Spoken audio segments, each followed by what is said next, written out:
আলাইকুম। 7 নম্বর পিআইসি 5 নম্বর ওয়ার্ড ফতেপুর।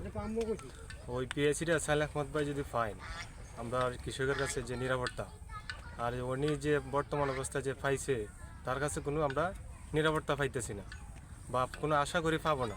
উনির যে হাওরের মাঝখানে একতলা জমি নাই বা কৃষক বা কোনো সময় ধান ফসল কিছু তারা করে না, তাহলে যে যেটা করে না সে কীভাবে সে মূল্যটা জানে?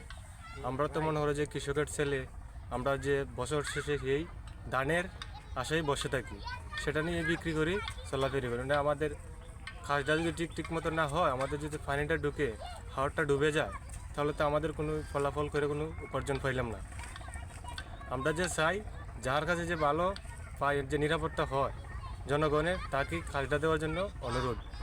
আর ওই খাসটা যে উনি আনছে, আমরা যতটুকু শুনছি যে এসও স্যারে লিওনো স্যারে টাকার বিনিময়ে কাজটা দিয়েছে। সে আসলে যে প্রকৃত একজন আওয়ামী লীগ। আমরা যে শুনছি যে 50,000 টাকা বলছে, যে 50,000 টাকা সালেহ আহমদ ভাইকে বলছে তুমি যদি 50,000 টাকা পারো দিতেন তাহলে তুমি কাজটা নিতে পারেন। সালেহ আহমদ ভাই বলছে আমি ওই কাজটা টাকা দিয়ে নিব না, আমি ওই কাজটা করি জনগণের স্বার্থে।